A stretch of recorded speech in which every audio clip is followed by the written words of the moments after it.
Okay. இப்போ land use pattern பற்றி ஃபஸ்ட்லேருந்து நம்ம ஒரு குயிக்காக ஒன்று பார்த்துருவோம். நம்ம லேண்ட் யூஸ்ன்றது எதை டிட்டர்மைன் பண்ணியிருக்கோம்னா ஃபிசிக்கல் ஃபேக்டர்ஸை டிபெண்ட் பண்ணியிருக்கோம். இன்னொன்று ஹியூமன் ஃபேக்டர்ஸை டிபெண்ட் பண்ணியிருக்கோம். ஃபிசிக்கல் ஃபேக்டர்ஸ்ன்றது topography, climate and soil type. இதை மூணையும் டிபெண்ட் பண்ணியிருக்கோம். இன்னொன்று ஹியூமன் ஃபேக்டர்ஸ்னு பார்க்கும்போது அங்கே இருக்கிற population density, technological capability and culture and traditions etcetera இதெல்லாம் டிபெண்ட் பண்ணி இருக்கும். இதுவும் ஒரு ஃப்ளோ சார்ட் மாதிரி நம்ம போட்டுக்கலாம். லைக் ஒரு ட்ரீ சார்ட் மாதிரி பண்ணிக்கலாம். ஃபஸ்ட்டு ஒரு ஹியூமன் ஆக்டிவிட்டீஸ், அதுக்கப்புறம் இருக்கிறது அங்கே லேண்டை யூஸ் பண்ண முடியுமா முடியாதா அதெல்லாம் பொறுத்து நமக்கு வரும். ஓகே, நெக்ஸ்ட்டு நமக்கு அவைலபிள் ஜியோகிராஃபிக்கல் ஏரியா இந்தியாவில் பார்க்கும்போது 3.28 மில்லியன் ஸ்கொயர் கிலோமீட்டர்ஸ். இது ரொம்ப முக்கியமாக பார்த்துக்கணும். இதில் 93% மட்டும்தான் யூஸபிள். ஏன் மிச்சம் இருக்கிற 7% எங்கே போச்சு அப்படின்னு கேட்டால், நார்த் ஈஸ்டர்ன் ஸ்டேட்ஸில் எக்ஸப்ட் அசாம், அந்த வார்த்தையை அவங்க கொடுத்துருக்காங்க புக்கில், அண்டர்லைன் பண்ணிக்கலாம், எக்ஸப்ட் அசாம். இதை தவிர மிச்சம் இருக்கிற நார்த் ஈஸ்டர்ன் ஸ்டேட்ஸில் நம்மளால் அங்கே போய் அதை நம்மளால் மெஷர் பண்ண முடியலை, சர்வே பண்ண முடியலை.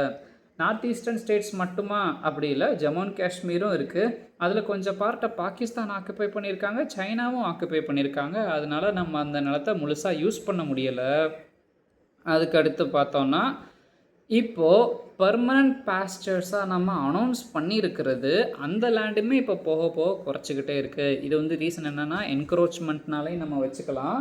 அங்கெல்லாம் ஃபுல்லாக கிராஸ் தான் நம்ம வளர்த்து மாடு ஆடு மேய்ச்சலுக்காகவே ஒரு ஊர்லேயும் தனித்தனியாக நிலம் இருக்குது. இப்போ அந்த நிலம் கொஞ்சம் கொஞ்சமாக குறைச்சிட்டு இருக்கிறதுனால நமக்கு இருக்கிற மாடு வச்சுருப்போம், ஆடு வச்சுருப்போம், அதுக்கெல்லாம் ஃபுட்டுக்கு நம்ம என்ன செய்வோம் அப்படின்றது பெரிய ஒரு கொஸ்டினாக இருக்குது. Milk industry is really a big one. So நம்ம ரொம்ப ரொம்ப கேர்ஃபுல்லாக இருக்கணும். இருக்கிற லேண்டை எஃபெக்டிவாக we have to use it. இதில் பார்க்கலாம், most of the other then the current fallow lands are either of poor quality or the cost of cultivation of such land is very high. Hence these lands are cultivated once or twice in about 2 to 3 years, and if these are included in the net zone area, then the percentage of NSA in India comes to about 54% of the total reporting area. இப்போ NSAன்றது ஞாபகம் வச்சுக்கணும், net sown area. ஓகேவா? நம்ம இப்போ pastoral lands அதை பற்றிலாம் நம்ம நிறைய பார்த்தோம். போக போக அந்த பாஸ்டர் லேண்ட்ஸ் எல்லாமே அளவு குறைஞ்சிக்கிட்டே வருதுன்னு பார்த்தோம். இங்கே நமக்கு ஃபுட்டு தேவை இல்லையா, ஃபுட்டை விட்டுருவோம். இப்போ இந்த பாஸ்டோரல் லேண்ட்ஸில் பார்த்தோம்னா அந்தளவுக்கு கல்டிவேஷன் பண்ண முடியாது. அதுலேயும் நம்ம கல்டிவேஷன் பண்ணோம் அப்படின்னா அதுக்கு நம்ம ஃபர்டிலைசர்லாம் சேர்த்து நிறைய தண்ணி ஊற்றி நமக்கு அதுக்கு இருக்க கல்டிவேஷன் காஸ்ட் ரொம்ப ஜாஸ்தி ஆகிடும்.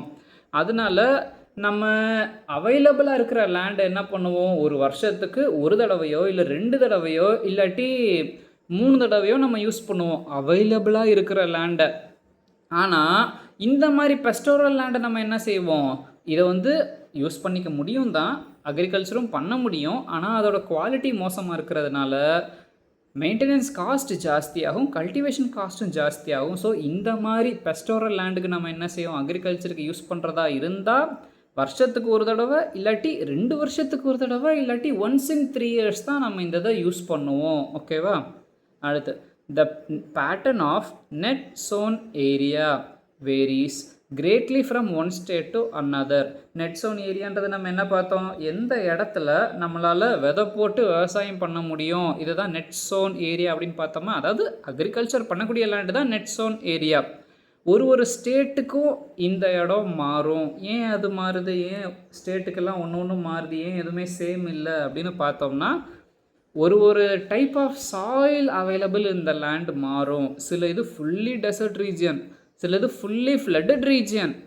சில இடத்துல மட்டும்தான் தேவையான அளவுக்கு தண்ணி இருக்குது, லேண்ட் குவாலிட்டியும் குட்டாக இருக்கும். ஸோ அது மட்டும்தான் நம்ம யூஸ் பண்ணிக்க முடியும். we will see the reason. It is over 80% of the total area in Punjab and Haryana. Punjab, Haryana இந்த ஸ்டேட்ஸ்லாம் நம்ம பார்த்தோம்னா அந்த மொத்த ஸ்டேட்டோட லேண்டில் மோர் தென் 80% அக்ரிகல்ச்சர் பண்ணக்கூடிய லேண்ட், ரொம்ப ஃபர்டைல் லேண்ட்ஸ், ரொம்ப ரொம்ப அக்ரிகல்ச்சர் ரிச் ஸ்டேட்ஸ் அதெல்லாம். அடுத்து less than 10% in Arunachal Pradesh, Mizoram, Manipur and Andaman Nicobar islands. இந்த மாதிரி மொத்த ஸ்டேட்ஸில் இதில் யூனியன் டெரிட்டரி அந்தமான் அண்ட் நிக்கோபாரும் இருக்குது. அந்த மொத்த ஸ்டேட்ஸ் சைஸில் 10% மட்டும்தான் விவசாயமே பண்ண முடியும். ஸோ அங்கே இருக்கிற மக்கள்லாம் ஃபுட்டுக்காக என்ன பண்ணுவாங்க, வேறு இடத்துலேருந்து ஃபுட் கொண்டு வர்ற மாதிரி தான் இருக்கும். இப்போ நம்ம எக்ஸாம்பிளே எடுத்துக்கலாமே, கொடைக்கானல் இருக்குது. நீங்கள் கொடைக்கானல் ட்ரிப் போயிருக்கீங்களா? அங்கே எங்கேயாவது ரைஸ் கல்டிவேஷன் பண்ணி பார்த்துருக்கீங்களா? அங்கே எங்கேயாவது விவசாய நிலம் இருக்கா? அங்கே ஒன்று யூக்கலிப்டஸ் மரம் இருக்கும், இல்லாட்டி டீ பிளான்டேஷன் போட்டு வச்சுருப்பாங்க, வேறு என்ன இருக்கும், இல்லாட்டி சும்மா அழகுக்காக செடி அங்கங்கே வச்சுருப்பாங்க. இதை தவிர அங்கே கொடைக்கானலில் வேறு எதுவும் அவ்வளோ இல்லைல்ல. ஒரு வீட்லேயும் மேபி அவங்களா விருப்பப்பட்டு பொட்டேட்டோ விவசாயம் பண்ணாங்கன்னா அது உண்டு. மற்றபடி அந்த மாதிரி மலை பிரதேசத்தில் பார்க்க தான் மலை பெருசாக இருக்கும். அங்கே கல்டிவேஷன் லேண்ட் ரொம்ப ரொம்ப கம்மி. ஓகே, இதே கேஸ் தான் இங்கே அருணாச்சல் பிரதேஷில், மிசோரம், மணிப்பூர் அந்த மாதிரி இடத்துலையும் இதே கேசஸ் தான். ஓகே, அடுத்து ஃபாரஸ்ட் ஏரியா பற்றி பார்ப்போம். ஃபாரஸ்ட் ஏரியா இந்த country is for lower than the desired 33% of geographical area and it was outlined in the National Forest Policy 1952. இப்போ ஒரு கண்ட்ரியில் எப்படி ஃபாசில் ஃபியூவல்ன்றது ஒரு ரிசோர்ஸோ, எப்படி அதில் சோலார்ன்றது ஒரு ரிசோர்ஸோ, ஹியூமன்றது ஒரு ரிசோர்ஸோ, ஃபாரஸ்ட்ன்றதும் ஒரு வேல்யூபிள் ரிசோர்ஸ் ஒரு கண்ட்ரிக்கு. அதுலேருந்து நமக்கு ஏகப்பட்ட ப்ராடக்ட்ஸ் கிடைக்கும். இங்கே இந்தியாவில் 1952லேயே என்எஃப்பி அப்படின்னு ஒன்று க்ரியேட் பண்ணிட்டாங்க. என்எஃப் பாலிசி சொல்லலாம், இல்லாட்டி நேஷ்னல் ஃபாரஸ்ட் பாலிசி. இது 1952ல் க்ரியேட் பண்ணது, அண்டர்லைன் பண்ணிக்கோங்க. நேஷ்னல் ஃபாரஸ்ட் பாலிசி 1952ல். அதில் என்ன சொல்லியிருக்காங்கன்னா, மினிமம் 33% வந்து நமக்கு ஃபாரஸ்ட் இருந்தே ஆகணும் லேண்ட் ஏரியாவில் அப்படின்னு சொல்லிட்டாங்க. ஆனால் இப்போது அந்த 33%ஓட கம்மியாக தான் இருக்குது. ஏன்னா சில பேர் மரத்தை வெட்டி டீஃபாரஸ்டேஷன் பண்ணிக்கிட்டு இருக்காங்க. ஸோ அந்த மாதிரி கேசஸ்னால, அன்ஃபேவரபிள் கண்டிஷன்ஸ்னாலையும் ஃபாரஸ்ட் வந்து கொஞ்சம் குறைஞ்சிக்கிட்டே போகுது. ஃபாரஸ்ட் ஃபயர் இருக்குது. இந்த ரீசன்ஸ்னால நம்ம பிளான் பண்ண 33% இன்னும் நம்ம அச்சீவ் பண்ணலை. It is not so good thing. 33% நம்ம இன்னும் அச்சீவ் பண்ண முடியலை. Okay, it was considered essential for the maintenance of ecological balance. இங்கே இக்காலஜிக்கல் பேலன்ஸ்னு சொல்கிறது, இக்காலஜியில் என்னென்னலாம் இன்ட்ராக்ஷன் பண்ணும், பயோட்டிக் ஃபேக்டர்ஸ், ஏபயோட்டிக் ஃபேக்டர்ஸ் இருக்கும் சொன்னேன்னா, இந்த மாதிரி ஒரு இக்காலஜிக்கல் பேலன்ஸ்க்காக நமக்கு பிளான்ட் பாப்புலேஷனும் வேணும், அந்த டைவர்சிட்டியும் வேணும், பேர்ட்ஸும் வேணும், அங்கே இருக்க அனிமல்ஸும் நமக்கு வேணும், human life is also important. அதுக்காக தான் நம்ம கண்ட்ரிக்கு 33% ஃபாரஸ்ட் ஏரியா வேணும் அப்படின்னு நம்ம பிளான் பண்ணி வச்சுருக்கோம். The livelihood of millions of people who lived on the fringes of this forest depend upon it. அதாவது ஃப்ரிஞ்சஸ் நீங்கள் சொல்கிறது அந்த ஃபாரஸ்ட்டை சுற்றி அதை டிபெண்ட் பண்ணி இருக்கிறது. ஓகே தான், நம்ம பேசிக்காக அப்படி எடுத்துக்கலாம். அந்த ஃபாரஸ்ட்டை டிபெண்ட் பண்ணியிருக்கிற மக்களுக்கு அந்த ஃபாரஸ்ட் ரிசோர்ஸ் ரொம்ப ரொம்ப முக்கியம். ஓகேவா? இப்போ எக்ஸாம்பிள் கடல் எடுத்துக்கோமே, கடலை டிபெண்ட் பண்ணி தானே ஃபிஷர்மேன் இருப்பாங்க, ரைட்? அதே மாதிரி தான் அந்த ஃபாரஸ்ட்டை டிபெண்ட் பண்ணி தான் அங்கே நிறைய டூரிஸ்ட் வருவாங்க. அந்த டூரிஸ்ட் வர்றதுனால இவங்க கடை ஷாப்ஸ் எல்லாம் ஓப்பன் பண்ணியிருப்பாங்க. அதனால் வர்ற டூரிஸ்ட்டை நம்பி தான் அந்த ஊர் மக்களே இருப்பாங்க. இல்லாட்டி அந்த ஃபாரஸ்ட்டுக்கு உள்ள சில மூலிகை மருந்து அதெல்லாம் அவைலபிளாக கிடைக்கும், தேன் கிடைக்கும். அதெல்லாம் எடுத்து அவங்களுக்கு செல் பண்ணுறதுக்கு அங்கே இருக்க லோக்கல் பீப்புளுக்கு பர்மிஷன் உண்டு, சில ஃபாரஸ்ட்டில் மட்டும். அதனால் அவங்களோட லைவ்லிஹுட்டெல்லாம் அந்த ஃபாரஸ்ட்டை டிபெண்ட் பண்ணி மட்டும்தான் இருக்கும். ஆடு மாடுலாம் வச்சுருப்பாங்க, அந்த ஃபாரஸ்ட்டுக்குள்ளே போய் மேய்ச்சிட்டு வருவாங்க. In many of the forest it is legal. ஆடு மாடுலாம் ஃபாரஸ்ட்டுக்குள்ளே மேய்க்கவே கூடாது, நம்ம ஃபாரஸ்ட்டுக்குள்ளேயும் போகக்கூடாது. It is a restricted zone. ஆனால் சில ஃபாரஸ்ட் இப்படி அலோவ் பண்ணுறாங்க மக்களை. உள்ளுக்குள்ளே வாழ்கிற மக்கள் நம்ம ட்ரைபல் பீப்புள் அப்படின்னு சொல்லுவோம். அந்த ஃபாரஸ்ட்டுக்குள்ளே அங்கே போய் ட்ரைபல் பீப்புளையும் நம்ம டிஸ்டர்ப் பண்ணக்கூடாது, அதுவும் ஒரு ரூல்ஸ் இருக்குது. அவங்க கல்ச்சர் படி எப்படி வாழ்கிறாங்களோ அப்படியே வாழட்டும் அப்படின்ட்டு விட்டுருவாங்க. Still in many forest tribal peoples are there. அவங்களோட மொழியே வேறையாக இருக்கும். அவங்க நம்மளை மாதிரி ஸ்கூலுக்கெல்லாம் போக மாட்டாங்க, கரண்ட் வசதியெல்லாம் கிடையாது. ஸ்டில் கவர்மெண்ட் அவங்கள ரீச் பண்ணி அவங்களுக்கு ட்ரெஸ் எல்லாம் கொடுத்து, ஸ்கூல் அவங்களுக்கு கட்டி கொடுத்து, எலக்ட்ரிசிட்டி எல்லாம் கொடுத்து, அவங்களுக்கு ஓட்டிங் ரைட்ஸ் எல்லாம் கொடுக்குற அளவுக்கு we are developing in a fast pace. அடுத்து, a part of the land is termed as waste land and land put to other non agricultural uses. இந்த மாதிரி நமக்கு யூஸ் பண்ண முடியாத லேண்டெல்லாம் இருந்துச்சுன்னா அதை நம்ம என்ன பண்ணுவோம்னா வேஸ்ட் லேண்டுன்னு அறிவிச்சிருவோம். அதுக்கப்புறம் அந்த லேண்டை நான் அக்ரிகல்ச்சரல் யூசஸ்க்கு நம்ம விட்டுருவோம். ஓகே, என்னென்ன மாதிரி லேண்டு நம்மளால் ஃபாரஸ்ட் அங்கே வளர்க்க முடியாது, பெஸ்டோரல் லேண்டாக யூஸ் பண்ண முடியாது, அதாவது மேய்ச்சல் நிலத்துக்கு அங்கே புல் கூட வளராது, அப்படி மாதிரி இருக்கிறத வேஸ்ட் லேண்ட் அப்படின்னு அனௌன்ஸ் பண்ணிவிட்டு அதை நான் அக்ரிகல்ச்சரல் யூசஸ்க்கு நம்ம யூஸ் பண்ணிக்குவோம். இப்படி தான் கவர்மெண்ட்டு லேண்டெல்லாம் ஜோன் பண்ணி வச்சுருப்பாங்க. அதனால் இந்த இடத்துக்கு போய் வீடு கட்டணும் அவங்களுக்குன்னு பெர்மிஷன் கொடுத்தா அதெல்லாம் பெர்மிஷன்லாம் தரமாட்டாங்க. ஏப்பா இது விவசாய நிலம், நீ என்னப்பா வீடு கட்டுறதுக்கு பெர்மிஷன் கேட்டுக்கிட்டு இருக்க அப்படின்னு சொல்லிடுவாங்க. ஸோ அந்த மாதிரி நிலத்தெல்லாம் விவசாய நிலத்தில் வீடு கட்டுறதோ அதை விற்கிறதோ அதெல்லாம் அலௌடு கிடையாது. Next, waste land includes rocky, arid and desert areas and land put to other non-agricultural uses include settlements, roads, railways, industry, etc. இங்கே வேஸ்ட் லேண்ட்னா நம்ம எதெல்லாம் உள்ளுக்குள்ளே இன்க்ளூட் பண்ணலாம்னா ராக்கி லேண்ட் ஃபுல்லாக அங்கே பாறை குட்டி குட்டி மலைமா பாறையாக இருக்கிற மாதிரி தான் இருக்கும்.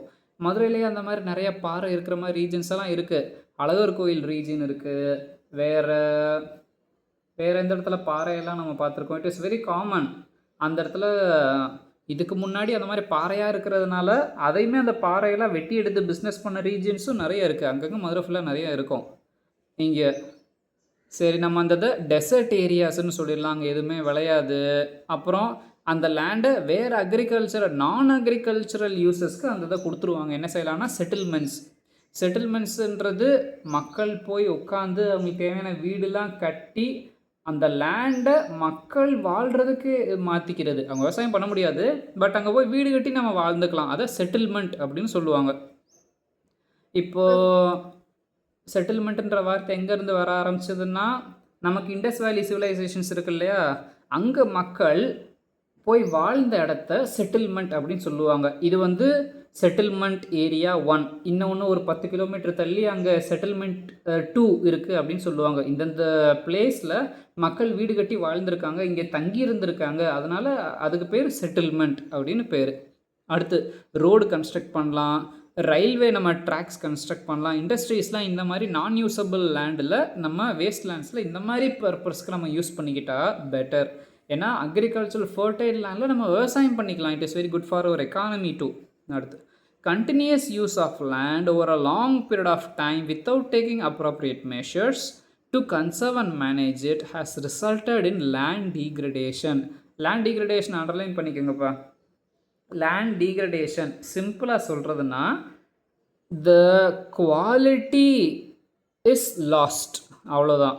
லேண்டு அதை யூஸ் பண்ணக்கூடிய குவாலிட்டி இழந்துருச்சு அப்படின்னா இட் இஸ் கால்ட் டீக்ரேடட். நம்ம அதை யூஸ் பண்ணுறதுக்கு மறுபடியும் அந்த பழைய குவாலிட்டியை கொண்டு வந்தால் தான் we can use that land. அந்த இதுக்கு லேண்ட் ரிக்ளமேஷன் ப்ராசஸ்னு சொல்லுவாங்க. திரும்ப அந்த குவாலிட்டியை we have to bring it back. So நம்ம யூஸ் பண்ணுற லேண்டு அது நான் அக்ரிகல்ச்சரல் லேண்டாகவே இருந்தாலும் நம்ம கண்டினியூஸாக யூஸ் பண்ணுறது, நம்ம கண்டினியூஸாக அதை எக்ஸ்ப்ளாய்ட் பண்ணுறதுனால the land is losing its value. land degrade ஆயிட்டு இருக்கு. This in turn has serious repercussions on society and the environment. இங்கே ரெப்பர்கஷன்ஸ்ன்றது ஒரு விளைவுன்னு எடுத்துக்கலாம். நம்ம இப்படி லேண்டை ரொம்ப மோசமாக யூஸ் பண்ணுறதுனால சொசைட்டிலையும் என்விரான்மெண்ட்லேயும் நமக்கு மோசமான விளைவுகள்லாம் ஏற்படும். we have to be very very careful on that. இப்போது லேண்ட் டீக்ரடேஷன் அண்ட் கன்சர்வேஷன் மெஷர்ஸை பற்றி நம்ம பார்க்கலாம். இப்போ தான் லேண்ட் டீக்ரடேஷன் அஃபிஷியலாக ஸ்டார்ட் ஆகுது. முன்னாடி நம்ம என்னென்ன பார்த்தோன்றதை ஒரு குயிக்காக ரீகேப் மாதிரி பார்ப்போம். லேண்டு எத்தனை பர்சன்டேஜ் ஆஃப் லேண்டு அவைலபிளாக இருக்குது அப்படின்னு பார்த்தோம். அதில் எந்தெந்த ரீசன்ஸ்னால மிச்சம் இருக்கிற பர்சன்டேஜ் நம்ம இன்னும் மெஷரே பண்ண முடியலை அப்படின்னு பார்த்தோம். எந்தெந்த ஸ்டேட்ஸ்னால் அந்தமான் நிக்கோபார் ஐலண்ட்ஸு, அப்புறம் நார்த் ஈஸ்டர்ன் ஸ்டேட்ஸ், முக்கியமாக ஜம்மு அண்ட் காஷ்மீரில் Pakistan and China occupied places அதெல்லாம் இருக்குது. அதனால் அந்த மாதிரி கொஞ்சம் பிளேசஸை இன்னும் நம்ம சர்வேயே பண்ண முடியல, யூஸ் பண்ணவும் முடியல. அந்த ரீசன்ஸ் இருக்குது. வேறு பஸ்டோரல் லேண்டுன்னு நம்ம பார்த்தோம், வேஸ்ட் லேண்டுன்னு பார்த்தோம். வேஸ்ட் லேண்டில் நம்ம பில்டிங் கட்டிக்கலாம், செட்டில்மெண்ட்ஸு, அப்புறம் ரோட் கன்ஸ்ட்ரக்ஷன், அதெல்லாம் நம்ம அந்த மாதிரி வேஸ்ட் லேண்ட்ஸில் நம்ம பண்ணிக்கலாம். நம்ம அந்த லேண்டை அடிக்கடி யூஸ் பண்ணிக்கிட்டே இருக்கிறதுனால லேண்ட் டீக்ரடேஷன் ஆகும், அதோட குவாலிட்டி குறையும் அப்படின்றத நம்ம பார்த்தோம். ஓகே.